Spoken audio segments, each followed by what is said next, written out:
اللہم صلی علی محمد وعلی آلہ وبارک وسلم۔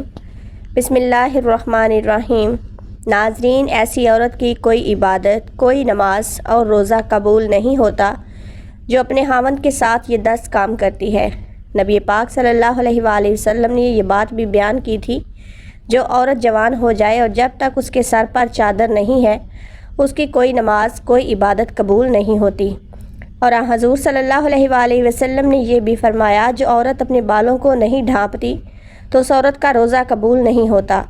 نبی پاک صلی اللہ علیہ وآلہ وسلم نے یہ بھی فرمایا کہ اگر کوئی عورت مسجد میں جاتی ہے عطر یا خوشبو لگا کر، اور جب تک وہ عورت غسل نہیں کر لیتی اس کا روزہ قبول نہیں ہوتا۔ اس لیے نبی کریم صلی اللہ علیہ وآلہ وسلم نے فرمایا، اے عورتوں کی جماعت، تم میں سے کوئی مسجد میں جانا چاہے تو خوشبو لگا کر نہ جائے جب تک کہ یہ غسل نہیں کر لیتی۔ کوئی نماز، روزہ یا کوئی بھی عبادت قبول نہیں ہوگی۔ ناظرین، کیا آپ کو معلوم ہے کہ 3 ایسے لوگ ہیں جن کا روزہ بھی قبول نہیں ہوتا؟ نمبر 1، اگر کوئی غلام اپنے مالک کی اجازت کے بغیر بھاگ جائے اور اگر وہ جا کر تہجد بھی پڑھے گا تو اس کی کوئی بھی عبادت، تہجد یا کوئی بھی روزہ قبول نہیں ہوگا۔ نمبر 2، ایسی عورت جو اپنے شوہر کو ناراض کر کے رات گزارتی ہے، اس کا بھی روزہ قبول نہیں ہوتا۔ نمبر 3، ایسا شخص جو لوگوں کو نماز تو پڑھاتا ہے لیکن لوگ اس کی امامت پر خوش نہیں ہیں، اس کو پسند نہیں کرتے، لیکن شرط یہ ہے کہ کوئی شرعی وجہ ہو، ویسے مزاج کی بات نہ ہو۔ ایسے شخص کو اگر کسی سبب کی وجہ سے لوگ پسند نہیں کرتے تو ایسے شخص کا روزہ قبول نہیں ہوتا۔ حضرت ابو ہریرہ رضی اللہ تعالیٰ عنہ سے مروی ہے کہ نبی پاک صلی اللہ علیہ وآلہ وسلم نے فرمایا، 3 لوگوں کا نہ روزہ قبول ہوتا ہے، نہ کوئی نیکی اوپر چڑھتی ہے۔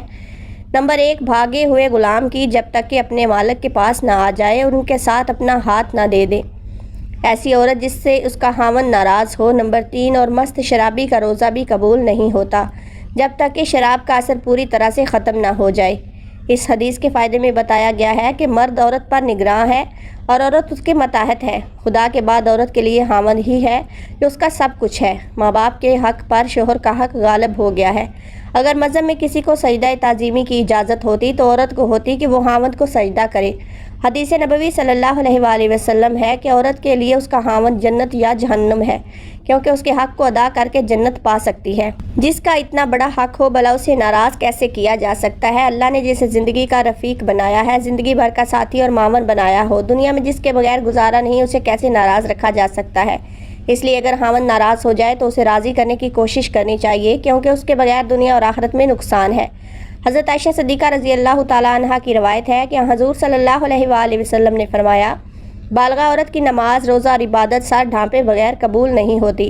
اس حدیث میں عبادت کے دوران سر ڈھانپنے کا حکم ہے، چنانچہ اگر عورت دوران عبادت سر نہ ڈھانپے تو اس کی عبادت قبول نہیں ہوتی۔ عورت کو عبادت میں ہاتھ، پاؤں اور چہرے کے علاوہ باقی سارا جسم ڈھانپنا ضروری ہے۔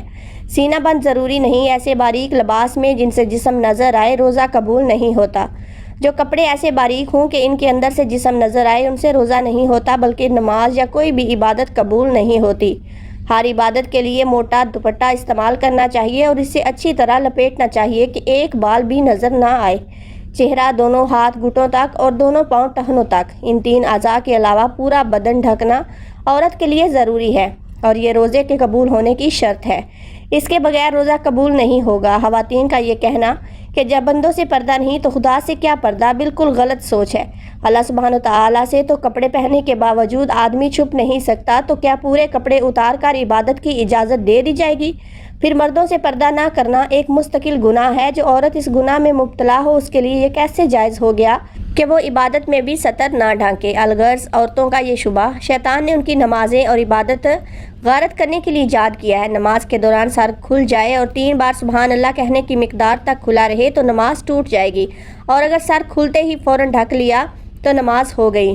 نفل نماز تو بیٹھ کر پڑھنے کی اجازت ہے، وہ بیٹھ کر پڑھنے کا آدھا ثواب ملے گا، لیکن فرض نماز بیٹھ کر نہیں ہوتی، کیونکہ قیام نماز کا رکن ہے، مردوں کے لیے بھی اور عورتوں کے لیے بھی، اور اصول یہ ہے کہ نماز کا رکن فوت ہو جائے تو نماز نہیں ہوتی۔ لہٰذا جو عورتیں فرض نماز بغیر معذوری کے بیٹھ کر پڑھتی ہیں ان کی نماز نہیں ہوتی۔ ہاں، جسم کا صحیح طریقے سے ڈھانپنا ضروری شرط ہے۔ پونچھوں تک ہاتھ کھلے ہوں تو مذائقہ نہیں۔ سینے پر اوڑھنی ہونی چاہیے۔ سجدے میں دوپٹہ نیچے آ جائے تو بھی نماز ہو جاتی ہے۔ عورتوں کا جمع ہو کر اس طرح نفل نماز جماعت کے ساتھ ادا کرنا بدترین بدعت ہے اور متعدد غلطیوں کو مجموعہ ہے، جس کی وجہ سے وہ سخت گنہگار ہیں۔ اور نیل پالش اور آدھی آستین والی عورتوں کا بھی روزہ قبول نہیں ہوتا۔ فجر کی نماز تو عورتوں کے لیے اول وقت میں پڑھنا افضل ہے اور دوسری نمازیں مسجد کی جماعت کے بعد پڑھنا افضل ہے۔ جمعہ جماعت اور عیدین کی نماز عورتوں کے ذمہ نہیں ہے۔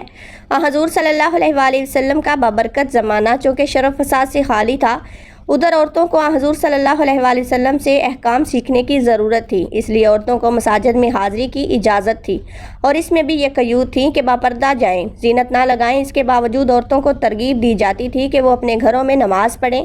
چنانچہ حضرت عبداللہ بن عمر رضی اللہ تعالیٰ عنہ سے روایت ہے کہ حضور صلی اللہ علیہ وآلہ وسلم نے فرمایا، اپنی عورتوں کو مسجدوں سے روکو اور ان کے گھر ان کے لیے زیادہ بہتر ہے۔ حضرت عبداللہ بن مسعود رضی اللہ تعالیٰ عنہ سے روایت ہے کہ نبی پاک صلی اللہ علیہ وآلہ وسلم نے فرمایا، عورتوں کا اپنے کمرے میں نماز پڑھنا اپنے گھر کی چار دیواری میں نماز پڑھنے سے بہتر ہے اور اس کا پچھلے کمرے میں نماز پڑھنا اگلے کمرے میں نماز پڑھنے سے بہتر ہے۔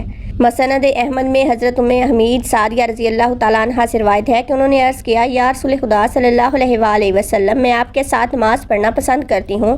تو آپ صلی اللہ علیہ وآلہ وسلم نے فرمایا، مجھے معلوم ہے کہ تم کو میرے ساتھ نماز پڑھنا پسند ہے، لیکن تمہارا اپنے گھر کے کمرے میں نماز پڑھنا گھر کے صحن میں نماز پڑھنے سے بہتر ہے اور گھر کے صحن میں نماز پڑھنا گھر کے احاطہ میں نماز پڑھنے سے بہتر ہے اور احاطے میں نماز پڑھنا اپنے محلے کی مسجد میں نماز پڑھنے سے بہتر ہے اور اپنے محلے کی مسجد میں نماز پڑھنا میری مسجد میں میرے ساتھ نماز پڑھنے سے بہتر ہے۔ راوی کہتے ہیں کہ حضرت حمید رضی اللہ تعالیٰ عنہ نے یہ ارشاد سن کر اپنے گھر کے لوگوں کو حکم دیا کہ گھر کے سب سے دور اور تاریک ترین کونے میں ان کے لیے نماز کی جگہ بنا دی جائے۔ چنانچہ ان کی ہدایت کے مطابق جگہ بنا دی گئی، وہ اسی جگہ نماز پڑھا کرتی تھی یہاں تک کہ اللہ رب العزت سے جا ملی۔ یہ تو حضور صلی اللہ علیہ وآلہ وسلم کے دور سعادت کی بات تھی، لیکن بعد میں جب عورتوں نے ان قیود میں کوتاہی شروع کر دی جن کے ساتھ ان کو مساجد میں جانے کی اجازت دی گئی، تو فقہائے امت نے ان کے جانے کو مکروہ قرار دیا۔ ام المومنین حضرت عائشہ رضی اللہ تعالیٰ عنہ کا ارشاد ہے، عورتوں نے جو نئی روش اختیار کر لی ہے، اگر رسول خدا صلی اللہ علیہ وآلہ وسلم اس کو دیکھ لیتے تو عورتوں کو مسجد سے روک دیتے، جس طرح بنی اسرائیل کی عورتوں کو روک دیا گیا تھا۔ حضرت عائشہ صدیقہ رضی اللہ تعالیٰ عنہ کا یہ ارشاد ان کے زمانے کی عورتوں کے بارے میں ہے۔ اسی سے پتہ چلتا ہے کہ ہمارے زمانے کی عورتوں کا کیا حال ہوگا۔ خلاصہ یہ کہ شریعت نہیں بدلی اور نبی کریم صلی اللہ علیہ وآلہ وسلم کے بعد کسی کو شریعت کے بدلنے کا اختیار نہیں، لیکن جن قیود و شرائط کو ملحوظ ہاتھ رکھتے ہوئے نبی پاک صلی اللہ علیہ وآلہ وسلم نے عورتوں کو مساجد میں جانے کی اجازت دی، جب عورتوں نے ان قیود و شرائط کو ملحوظ ہاتھ نہیں رکھا تو اجازت بھی باقی نہیں رہے گی۔ اس بنا پر فقہائے امت نے جو در حقیقت حکمائے امت ہیں عورتوں کی مساجد میں حاضری کو مکروہ قرار دیا۔ گویا یہ چیز اپنی اصل کے اعتبار سے جائز ہے لیکن کسی عارضے کی وجہ سے ممنوع ہو گئی ہے۔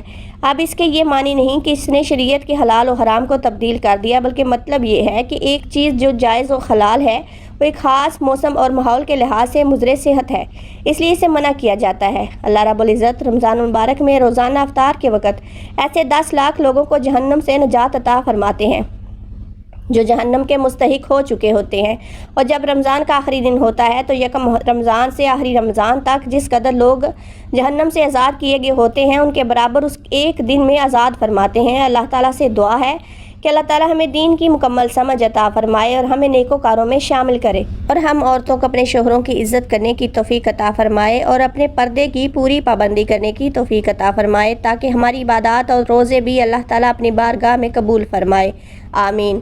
ناظرین، کمنٹ باکس میں اللہ تعالیٰ کے 99 ناموں میں سے ایک نام ضرور ٹائپ کریں۔ ویڈیو اچھی لگے تو ویڈیو کو لائک، شیئر اور چینل کو سبسکرائب کر دیں اور بیل کے آئیکن کو پریس کر دیں تاکہ ہر نئی آنے والی ویڈیو کا نوٹیفیکیشن آپ کو مل سکے۔ شکریہ۔